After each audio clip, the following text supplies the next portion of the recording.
അയ്യോ അമ്മ, ഞാൻ ഒരു കാര്യം സാധനം വാങ്ങാൻ മറന്നുപോയി. ഞാൻ പോരാട്ടോ. എന്ത് സാധനം? എവിടെ പോവാന്ന്? എന്താണ് ഈ കൊച്ചു? വെയിറ്റ് അമ്മ. എന്തെങ്കിലും കാര്യത്തിന് ഇറങ്ങുമ്പോ അപ്പ പോവും.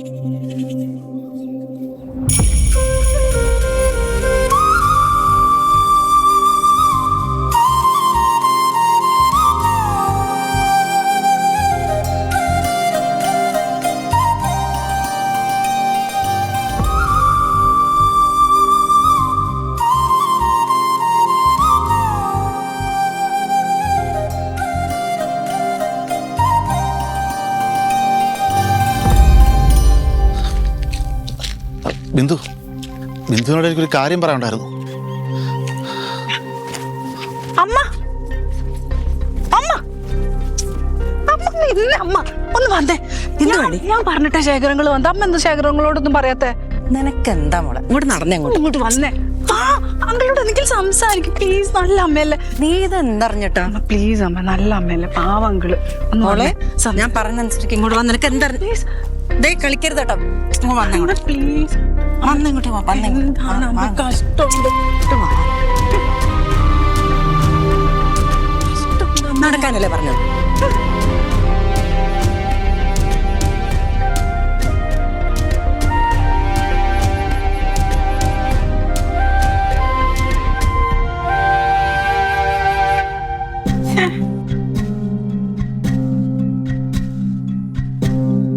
അമ്മയ്ക്ക് എന്തെങ്കിലും മാന്യത ഉണ്ടോ അമ്മ? ഒരാൾ ഇത്രയും ദൂരെന്ന് റിസ്ക് എടുത്തിട്ട് വരുമ്പോ ഒന്നും മിണ്ടാതെ വന്നേക്കുന്നു. നിന്നോട് ഞാൻ പലതവണ പറഞ്ഞിട്ടുണ്ട് ഈ കാര്യം പറഞ്ഞ് എന്റെ അടുത്ത് വരരുതെന്ന്. നിർത്തിക്കോ നീ. എത്ര പറഞ്ഞാലും മനസ്സിലാവില്ലേ? അമ്മയ്ക്ക് എന്താ ഞാൻ പറയണത് മനസ്സിലാവാത്തെ? എനിക്ക് മനസ്സിലാവുന്നില്ല. അമ്മ ശേഖരങ്ങളില് ഫേസ്ബുക്കിൽ ഞാനാ മെസ്സേജ് അയച്ച് ഇങ്ങോട്ട് വരാനൊക്കെ പറഞ്ഞത്. എന്നിട്ട് ഇപ്പൊ ഇങ്ങോട്ട് വന്നിട്ട് ഇപ്പം ഒരുമാതിരി വിളിച്ചു വരുത്തി അപമാനിച്ചത് പോലെയായി. അമ്മ, അങ്കിളിന് ഇപ്പോഴും അമ്മേനെ എന്ത് ഇഷ്ടാന്നറിയോ? അമ്മ എനിക്ക് വേണ്ടി എന്തിനാണ് ഇങ്ങനെ ജീവിതം തൊലച്ച് കളയണത്? എന്റെ പാറു, ഞാൻ പല തവണ പറഞ്ഞിട്ടുണ്ട് എനിക്കിതിലൊന്നും ഒരു താല്പര്യവും ഇല്ല. നീ വെറുതെ എന്നെ നിർബന്ധിക്കരുത് പ്ലീസ്. അമ്മേനോട് നാളെ തന്നെ പോയി കെട്ടാനല്ല പറയണത്. നിങ്ങൾക്കൊരു ഫ്രണ്ട്ഷിപ്പ് ഒക്കെ ഉണ്ടാക്കാലോ. ഒന്നില്ലെങ്കിലും പണ്ട് നിങ്ങൾ നല്ല ഫ്രണ്ട്സ് ആയിരുന്നില്ലേ? എന്റെ പാറു, ഒന്നും ശരിയാവില്ല. വെറുതെ ഓരോന്നും പറഞ്ഞോണ്ട് വരിക. റോഷൻ പറയണം ഇതൊക്കെ. അമ്മയ്ക്ക് ഇപ്പോഴും നാട്ടുകാരും വീട്ടുകാരും പേടിച്ചിങ്ങനെ നടക്കണം അല്ലേ? അവരൊന്നും പേടിക്കണ്ടേ? അമ്മ, അച്ഛൻ മരിച്ചിട്ട് 18 വർഷമായി. നമുക്ക് എന്തോരം പ്രശ്നങ്ങൾ ഉണ്ടായിട്ടുണ്ട്. ഇവരാരും അപ്പൊ കണ്ടിട്ടില്ലല്ലോ നമ്മുടെ ലൈഫില്. അമ്മ എന്നെ പഠിപ്പിക്കാൻ വേണ്ടിയിട്ട് എടുത്തു വെച്ച റിസ്കും അതിനുണ്ടായ ബാധ്യതകളും ഒക്കെ എനിക്കറിയാം. അതല്ല അമ്മ, ഞാൻ പറയട്ടെ, നമ്മുടെ പ്രശ്നങ്ങൾ കണ്ടിട്ട് അമ്മേനൊന്ന് സഹായിക്കാനോ മെന്റലി ഒന്ന് സപ്പോർട്ട് ചെയ്യാനോ ഒരാളും ഞാൻ ഇതുവരെ കണ്ടിട്ടില്ല. എല്ലാം എന്റെ അമ്മ ഒറ്റയ്ക്കാ ചെയ്തത്. 27ാമത്തെ വയസ്സിൽ ഭർത്താവ് മരിച്ച ഒരു സ്ത്രീയുടെ മാനസികാവസ്ഥയൊന്നും എനിക്ക് മനസ്സിലാക്കാൻ പറ്റില്ല അമ്മ. പക്ഷെ എനിക്ക് ചിന്തിച്ച കുറച്ചൊക്കെ മനസ്സിലാവും. അമ്മ ഇത്രയും കാലം അമ്മ എനിക്ക് വേണ്ടി ജീവിച്ചില്ലേ? ഇനി കുറച്ചു കാലെങ്കിലും അമ്മ അമ്മയ്ക്ക് വേണ്ടി ഒന്ന് ജീവിക്കേ. മോളെ, ഒന്നും ശരിയാവില്ല മോളെ. ശശിയേട്ടൻ മരിക്കുമ്പോ അച്ഛനാണ് മരിച്ചതെന്ന് അറിയാനുള്ള ബോധം നിനക്കായിട്ടുണ്ടായിരുന്നില്ല. പിന്നെ എന്തിനാണ് ജീവിക്കുന്നതെന്ന് എനിക്കും തോന്നി. ഞാൻ ആത്മഹത്യ ചെയ്യാൻ വരെ ആലോചിച്ചു. പക്ഷെ നിന്റെ മുഖം ഓർത്തിട്ട് മാത്രമാണ് ഞാനത് ചെയ്യാതിരുന്നത്. മരിച്ച കുറച്ചു ദിവസം ബന്ധുക്കളും അയൽവക്കക്കാരും ഒക്കെ ഉണ്ടായിരുന്നു. പിന്നെ അവരൊക്കെ പോയി. പിന്നെ അടക്കത്തിലും ഒതുക്കത്തിലും ഒക്കെ കുറെ പേര് എന്നെ കെട്ടിച്ചു വിടാനും നോക്കി. പക്ഷെ അപ്പോഴൊക്കെ നിന്റെ മുഖം മാത്രമേ ഞാൻ ഓർത്തുള്ളൂ മോളെ. നിനക്ക് വേണ്ടി ജീവിക്കണമെന്ന് എനിക്ക് തോന്നി. അതുകൊണ്ട് എനിക്ക് നീ മാത്രം മതി മോളെ. ഞാൻ ഇങ്ങനെ ജീവിച്ചോളാം. എനിക്കിതാണ് സന്തോഷം. നീ ഒന്നും പറയണ്ട ഇനി. അമ്മയ്ക്ക് എന്നും ഞാനുണ്ട്. പക്ഷെ അമ്മ എന്തായാലും നാളെ എന്നെ കെട്ടിച്ചു വിടും. ഇല്ലെങ്കിൽ വേണ്ട, പോട്ടെ. ഞാൻ എന്തെങ്കിലും ജോലിക്ക് വേണ്ടി എവിടേക്കെങ്കിലും പോയാലോ? അപ്പോഴും അമ്മ ഒറ്റയ്ക്കാവൂലേ? ഇല്ലെങ്കിൽ വേണ്ട, എന്റെ കൂടെ അമ്മ വന്നു എന്ന് വിചാരിക്കേ. എന്നിട്ട് എന്തിനാ അമ്മ എന്റെ കൂടെ ഇങ്ങനെ എനിക്ക് വേണ്ടി മാത്രം ഇങ്ങനെ ജീവിച്ച് പോവാനോ? അമ്മ, ലൈഫ് ഈസ് ടു ഷോർട്ട്. ഇത്രയും നാളിങ്ങനെ ജീവിച്ചില്ലേ? ഇനി എന്റെ പൊന്നമ്മ അമ്മയ്ക്ക് വേണ്ടി ഒന്ന് ജീവിക്കും പ്ലീസ്. ഇനി എനിക്ക് സങ്കടം വരും. നീ പറയുന്നതൊക്കെ ശരിയാണ്.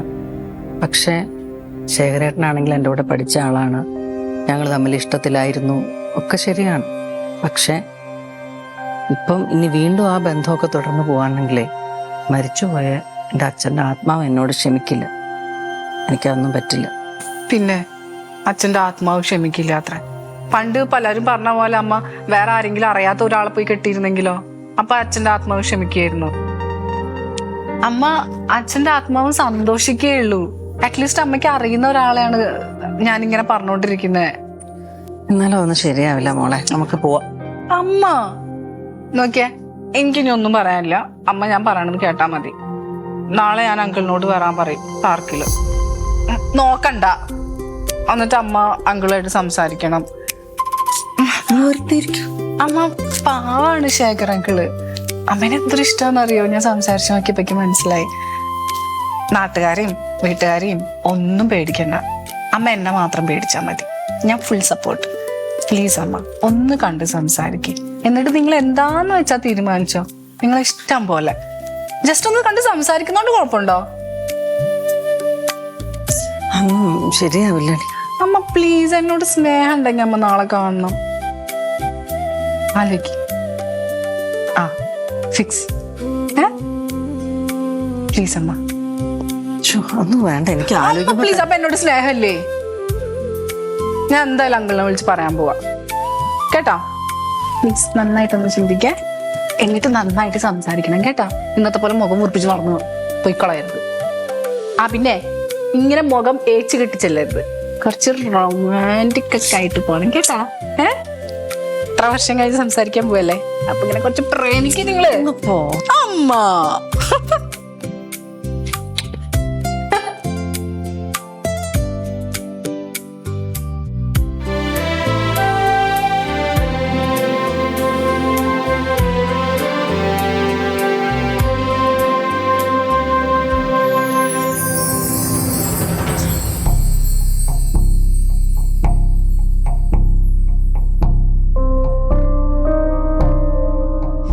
എനിക്ക് എന്താണ് ഒരു പിടിയുമില്ല. അച്ഛനും ഏട്ടന്മാരും പറഞ്ഞേക്കുന്ന നമ്മള് രണ്ടുപേരെ തീർക്കൂന്നാ. എനിക്കൊരു പിടിയില്ല. അവരൊന്ന് ഞാൻ പറയും, ഞാൻ നിന്നെ കെട്ടുന്നു. വിചാരിക്കുന്ന പോലെ ഒന്നുമല്ല കാര്യങ്ങള്. നമുക്കിത് വേണ്ട.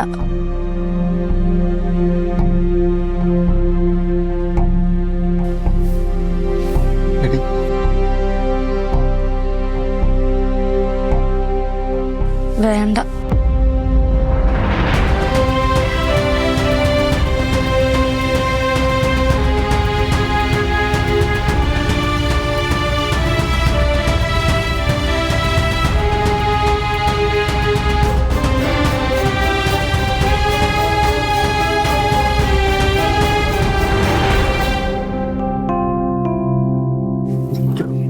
എനിക്കെന്തോ പ്രസാദം. എന്തോ പേടിക്കാനായിട്ട് അമ്മ എന്താ പണ്ടത്തെ കോളേജ് കുമാരിയോ? നാട്ടുകാരെന്താ പേടിക്കാൻ വേണ്ടിട്ട്? എന്നെ അങ്ങോട്ട് ഇതൊക്കെ കാണാൻ മോശം. എന്ത് മോശം?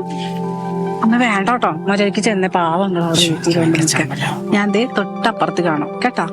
വിവേകിന്റെ കൂടെ ഉണ്ടാവും. ഞങ്ങൾക്ക് കുറച്ച് ഭാവി കാര്യങ്ങളൊക്കെ ചർച്ച ചെയ്യാനുണ്ട്. അമ്മ ചെന്ന ഭാവി കാര്യങ്ങളൊക്കെ ചർച്ച ചെയ്യാൻ ചെല്ലാൻ അങ്ങോട്ട്. ഓ അമ്മേ.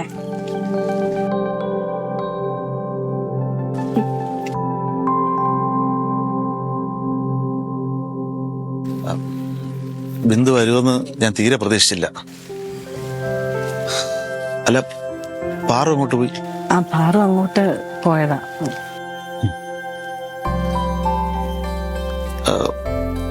ഇവിടെ വന്ന് ഇങ്ങനെ നിൽക്കുമ്പോഴേ നമ്മളൊരു 10, 20, 22 വർഷം പുറകിലോട്ട് പോയി.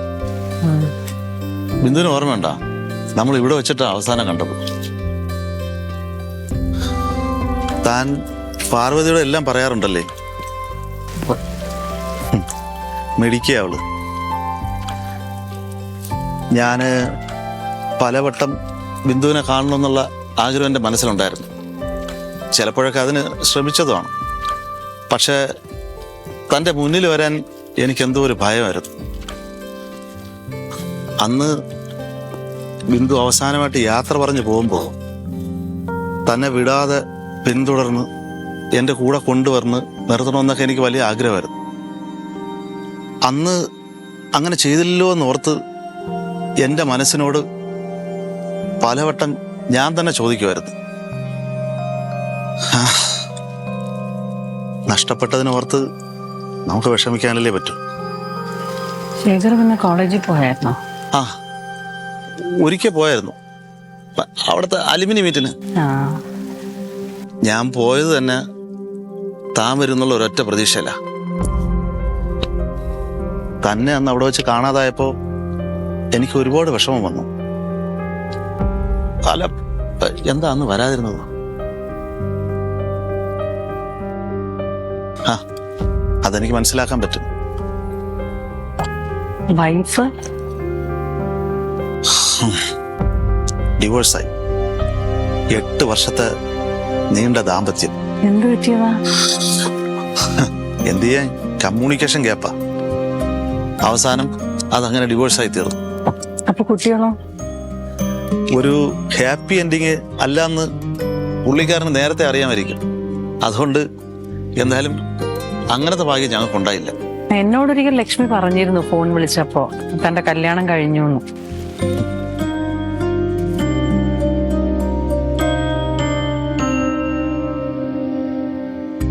നമുക്ക് അങ്ങോട്ട് നടന്നാലോ?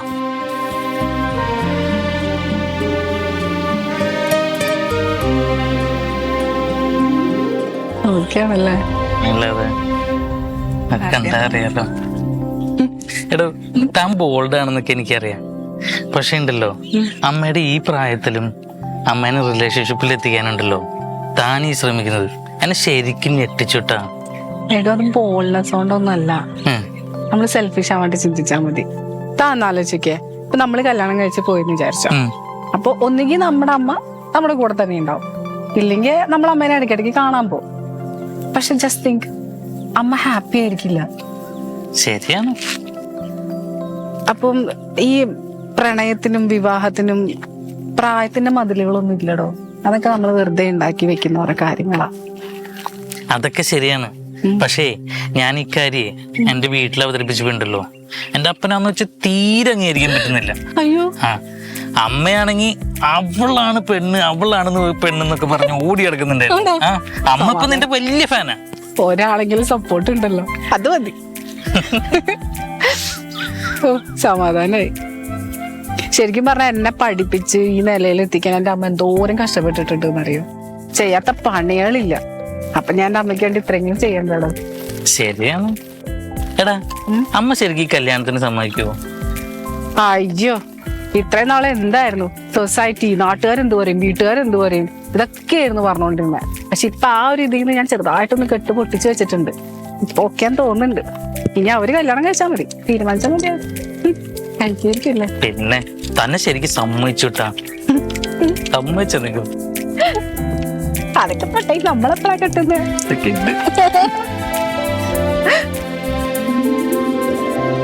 നമുക്ക് പോയി നോക്കാമോ? ഈ വഴിയൊക്കെ ഓർമ്മ ഉണ്ടാ? പണ്ട് നമ്മൾ എത്രയോ നടന്നിട്ടുള്ളതാ.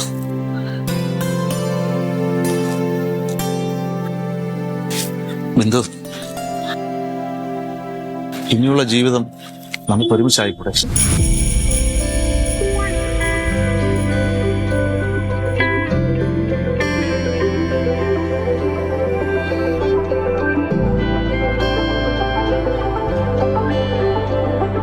താൻ പാടോ?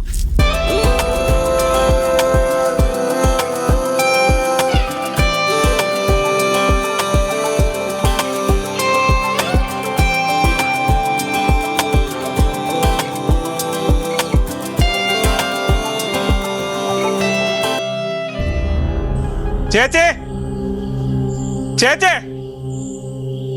എടേ, ആ, മുരളിമാമനോ? വാ മാമ, എന്താ അവിടെ തന്നെ നിൽക്കുന്നേ? എടി നിന്റെ സൽക്കാരം സ്വീകരിക്കാനൊന്നുമല്ല വന്നത്. ഇനി ഒരിക്കലും ഈ പടി ചവിട്ടൂലെന്ന് പറഞ്ഞാ ഞാൻ പോയത്. പിന്നെ കുടുംബത്തിലൊരു കെട്ടപ്പേരുണ്ടാവാൻ പോണെന്ന് പറഞ്ഞപ്പം ഇടപെട്ടതാ. എടി, ഈ പ്രായം തെറ്റിയ പ്രായത്തിൽ നിന്റെ അമ്മയ്ക്ക് ഇത് എന്തിന്റെ സൂക്കേടാ? തറവാട്ടിൽ മാനക്കേട് ഉണ്ടാക്കണ എന്തെങ്കിലും ഉണ്ടാക്കിയോണ്ടല്ല, രണ്ടിനെ ഞാൻ വച്ചേക്കില്ല, പറഞ്ഞില്ലെന്ന് വേണ്ട. ഒന്ന് പോയ മാമൻ ആരെയും പേടിപ്പിക്കണത്? നിങ്ങളൊക്കെ പേടിപ്പിച്ചപ്പോഴേ പേടിച്ചൊരു മൂലയിൽ പോയിരുന്നതാണ് എൻ്റെ അമ്മ ചെയ്ത തെറ്റ്. അല്ല, നിങ്ങൾക്ക് തറവാട്ടിലുള്ളവരുടെ ആരുടെയും മനസ്സ് കാണാനുള്ള കഴിവൊന്നും ദൈവം തന്നിട്ടില്ലേ? അറിയാൻ വയ്യാത്തോണ്ട് ചോദിക്കുക. എടി, നീ ആരടുത്താണ് സംസാരിക്കുന്നത് ബോധം നിനക്ക് വേണം. നല്ല ബോധ്യമുണ്ട്. അല്ല, ഞാൻ ഒരു കാര്യം ചോദിക്കട്ടെ. എൻ്റെ അച്ഛൻ മരിച്ച സമയത്ത് ഞങ്ങൾ കഷ്ടപ്പെട്ട് ജീവിച്ചുകൊണ്ടിരിക്കുമ്പോൾ നിങ്ങൾ ആരും ഈ ഭാഗത്തൊന്നും കണ്ടില്ലല്ലോ. ഒരു 3 മാസം കണ്ടു ഈ പരിസരത്തൊക്കെ ചുറ്റിക്കറങ്ങി നടക്കണത്. പിന്നെ ഞങ്ങൾ രണ്ടുപേരും ബാധ്യതയാവുന്ന കണ്ടപ്പോ നൈസായിട്ട് അങ്ങോട്ട് മുങ്ങി കളഞ്ഞു. എന്നിട്ട് ഇപ്പൊ വന്നിരിക്കുക തറവാടത്തിന്റെ മാനം പൊക്കി പിടിച്ചോണ്ട്. മോളെ, അമ്മ ഒന്നും മിണ്ടാണ്ടിരുന്ന അമ്മ. ഇവരൊക്കെ കാരണല്ലേ അമ്മ ഇങ്ങനെ പേടിച്ചിരിക്കണത്. കൊള്ളാം, നല്ല അഹങ്കാരത്തിന് തന്നെ മോളെ വളർത്തി വെച്ചിരിക്കണത്. ഞാൻ ഒരു കാര്യം പറഞ്ഞേക്കാം, മോളെ വാക്കും കേട്ടിട്ടുണ്ട് എന്തിനെങ്കിലും ഇറങ്ങി തിരിച്ചോണ്ടല്ല, അവസാനം സ്വയമേ തന്നെ അതൊക്കെ അനുഭവിച്ച് തീർക്കേണ്ടി വരും. പറഞ്ഞില്ലെന്ന് വേണ്ട. മോമന് നാണോ മാനൊന്നുമില്ല ഇങ്ങനെ പറയാനായിട്ട്. ഉപകാരം ചെയ്തില്ലെങ്കിൽ ഉപദ്രവിക്കാണ്ടിരുന്നൂടെ? ഞങ്ങളൊന്ന് ജീവിക്കാൻ വിടും പ്ലീസ്. ചേച്ചിക്കൊന്നും ഇതിൽ പറയാനില്ലേ? അവള് പറഞ്ഞതൊക്കെ തന്നെ എനിക്കും പറയാനുള്ളൂ. ആനം കേട്ട ജന്മങ്ങൾ. പോ മാമ. That's my mom. ഞാൻ വിചാരിച്ചമ്മ ഒന്നും പറയില്ല. എന്താണ് ടെൻഷൻ ആവല്ലേ? ഇത്രേ ഉള്ളൂ.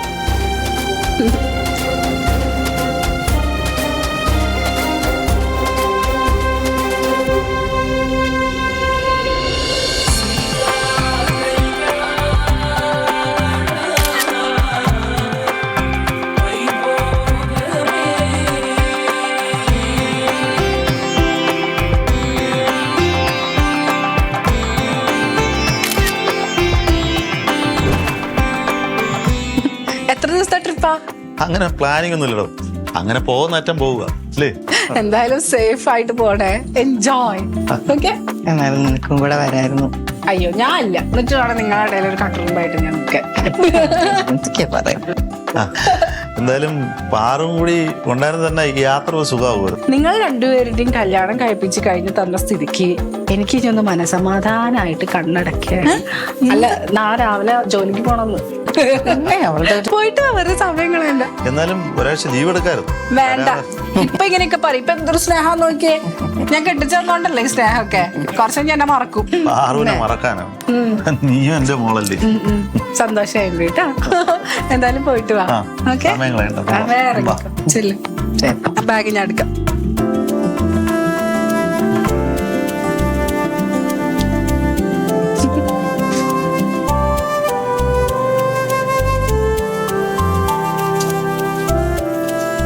ബാഗ് ശരി. ശരി, കേറി. പോയിട്ട് ഹാപ്പി മാരീഡ് ലൈഫ്. ഓക്കെ.